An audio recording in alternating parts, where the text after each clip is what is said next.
Nənə, qar və soyuq hardan gəlir? Nənəsi çox uzaqlardan deyə cavab verir və başlayır danışmağa. Qar və buzla örtülü bir ölkə var idi.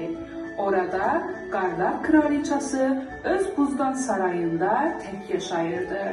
Qarlar Kraliçası çox gözəl idi, amma qəddar biri idi. Qarlar Kraliçası hər gün buz sarayında buzdan olan aynasından dünyada baş verən hadisələri izləyirdi.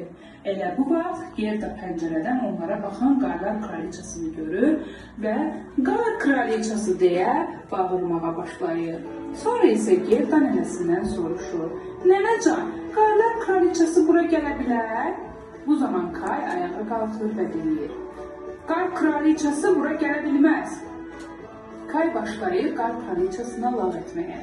Qar Kraliçası bütün bunları sehirli güzgüsündən izləyir və çox qəzəblənir. O sehirli güzgüsünü sındırır və güzgünün qırıntılarını Kayın üzərinə göndərir. Bu buz qırıntıları sehirli idi.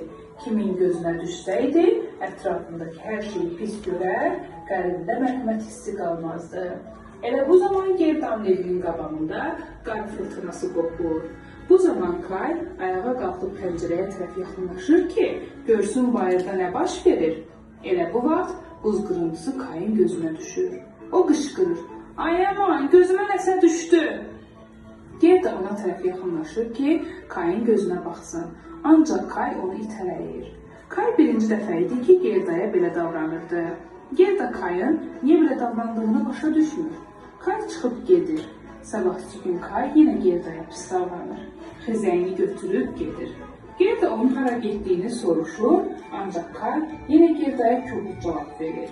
Gerda onun dalınca düşür, ancaq ona çata bilmir. Birdən Qar Kraliçasının kirşəsi görünür. Kay xizəyinin ipini Qar Kraliçasının kirşəsinə keçirir. Gerda nə qədər eləsə də onlara çata bilmir. Qar Kraliçası Kayı buzdan sarayına aparır.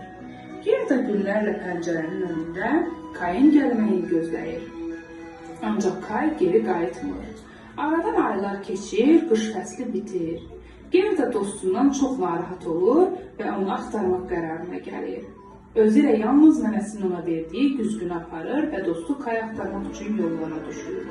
Gerda yol boyu qarşısına çıxan canlılardan Kayı görüb görmədiyini soruşur. Nəhayət çayın sahilinə gəlib çıxır.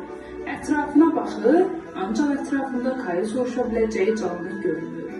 Gerda Kayın yerini çaydan soruşur, ancaq çay ona cavab vermir. Bu zaman Gerdanın çiyninə bir qağayı qonur. Qağayı Gerdaya deyir. Çay sənin sualının cavabını bilir, amma əvvəlcə ona bir hədiyyə verməlisən. Bundan sonra Gerda